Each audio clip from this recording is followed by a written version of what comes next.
வணக்கத்துடன் விவாதிப்போம் என்கின்ற பகுதியில் உங்களை சந்திப்பதில் நான் மகிழ்ச்சி அடைகின்றேன். இந்த விவாதிப்போம் என்கின்ற பகுதியில் பல விடயங்களை குறித்து நாம் பேச இருக்கின்றோம். பல செய்திகளை குறித்து நாம் அலச இருக்கின்றோம். அதில் மதம் ஒரு பிரதான களத்தை பிடித்திருக்கிறது என்பதை நான் முதல் காணொலியிலிருந்தே உங்களிடம் சொல்லிக் கொண்டிருக்கின்றேன்.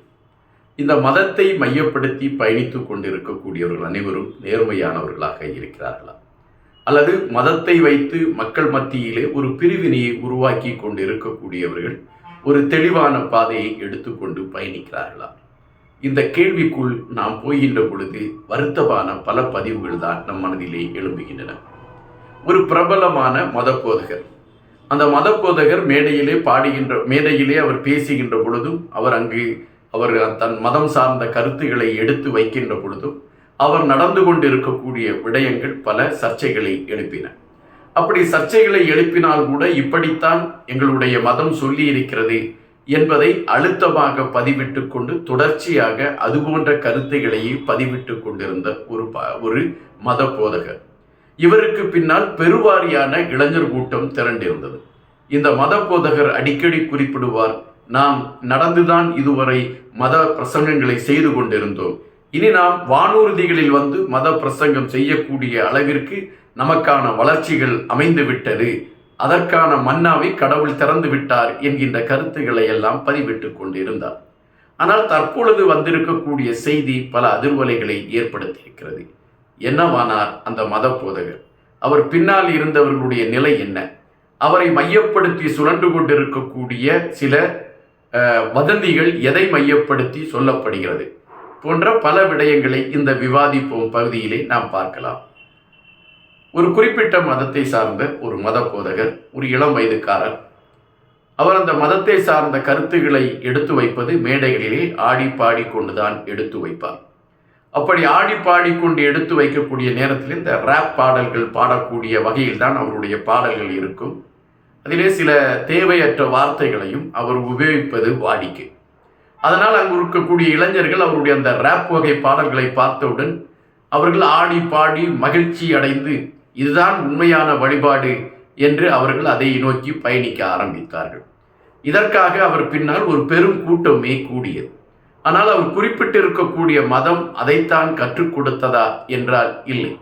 அவர்கள் வழிபடுவதாக சொல்லக்கூடிய அந்த இறைவன் தன்னுடைய கருத்துக்களை மலைகளிலும் கடற்கரைகளிலும் சென்று ஏழை எளிய மக்களிடம் அதை குறித்து ஏழ்மையான முறையில் அவர் அதை எடுத்துக்கொண்டு சென்றார். அவருடைய காலிலே அணியப்பட்ட ஒரு வார் செருப்பு, கையிலே ஒரு கோல், இவைகளோடு தான் அந்த மனிதருடைய பயணம் இருந்தது. ஆனால் அவர் எடுத்து வைத்த கருத்துக்களை கொண்டு வந்து நாங்கள் பேச ஆரம்பிக்கிறோம் என்று வந்திருக்கக்கூடிய மத போதகர்கள் ஒரு ஆடம்பரத்தின் உச்சத்தை அவர்கள் எடுத்துக்கொண்டு பயணிக்கக்கூடியதை பல கட்டங்களில் நம்மால் பார்க்க முடிந்தது. இந்த மத போதகரும் ஏறக்குறைய அப்படியான ஒரு களத்தை தான் எடுத்தார். அவர் மேடையிலே கொய்யா, கொம்மால என்கின்ற வார்த்தைகளை எல்லாம் உபயோகப்படுத்தக்கூடிய களங்களை நாம் பல மேடைகளிலே பார்க்க முடிந்திருந்தது. இந்த சூழலில்தான் அந்த மத போதகருக்கு எதிரான பல கருத்துக்களை, அதாவது மதத்தின் மீது தீவிர பற்று கொண்டிருந்தவர்கள் எடுத்து வைத்தார்கள். நம்மளுடைய கடவுள் இப்படியெல்லாம் சொல்லவில்லை, ஏன் இப்படிப்பட்ட முறைகளில் நீங்கள் வழிபாட்டை திசை திருப்பி கொண்டு போகிறீர்கள், நம்மளுடைய இளைய சமுதாயத்தை ஏன் அழிக்கிறீர்கள் என்று கோபத்தின் உச்சாணியிலே எதிர்ப்பு சொல்லக்கூடியவர்கள்லாம் கொதித்தார்கள். ஆனால் இதை குறித்தெல்லாம் அந்த மத போதகர்கள் கவலைப்படவில்லை.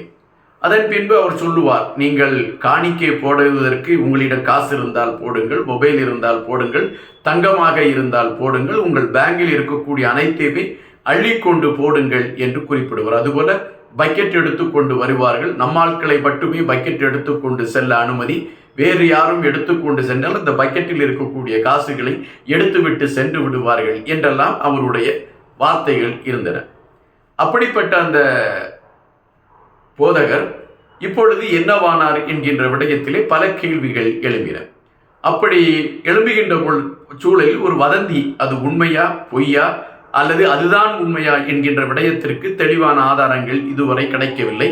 ஆனால் அந்த போதகரை மையப்படுத்தி வந்த ஒரு வதந்தி, அந்த போதகரோடு பயணித்து கொண்டிருக்கக்கூடிய ஒரு இசைக்கலைஞர், அந்த இசைக்கலைஞர் தன்னுடைய அனைத்து செயல்பாடுகளிலும் அந்த போதகரை மையப்படுத்தி தான் அவர் செயல்பட்டு கொண்டிருக்கின்றார்.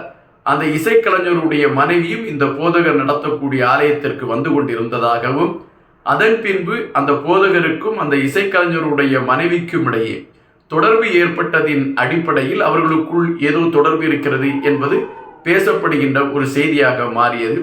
இந்த சூழலில் ஒரு நாள் அந்த இசைக்கலைஞர் தன்னுடைய மனைவியின் கைபேசியை எடுத்து பார்த்திருக்கிறார். அந்த எதேச்சையாக அந்த கைபேசி லாக் பண்ணாமல் வைக்கப்பட்டிருக்கிறது. அந்த கைபேசியை எடுத்து பார்த்திருக்கிறார்.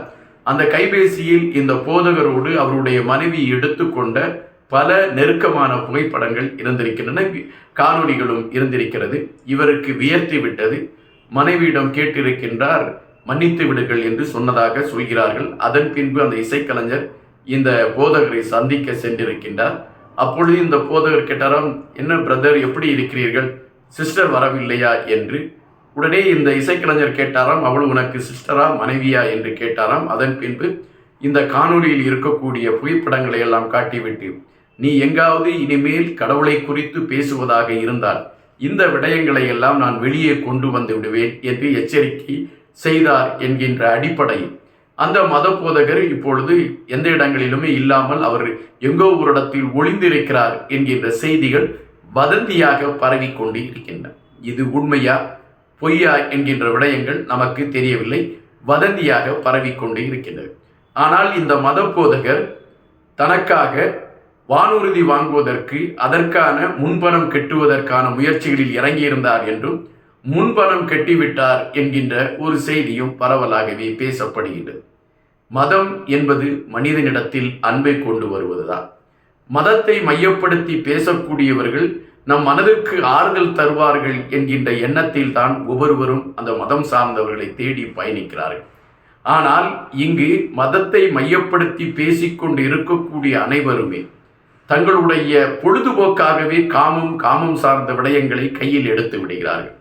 ஒரு பெண் சார்ந்த விடயங்களை அவர்களுடைய காலில் கிடக்கக்கூடிய தூசு போன்று அவர்கள் எடுத்துக்கொண்டு செயல்படுகின்ற விடயங்கள் பல குடும்பங்களில் பெரும் பாதிப்பை ஏற்படுத்தி இருக்கிறது என்பது நாம் உணர வேண்டிய ஒரு செய்தியாக இருக்கின்றது.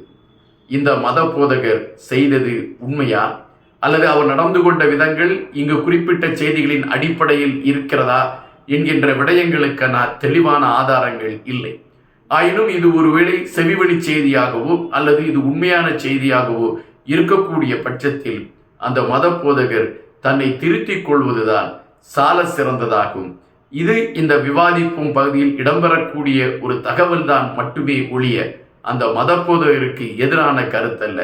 காரணம், இவர்களை நாம் மத போதகர்களாகவே ஏற்றுக்கொள்ளக்கூடிய மனநிலையில் இல்லை. இவர்கள் மனிதர்களை விட கீழானவர்கள் என்பதுதான் நம்மளுடைய அடிப்படை.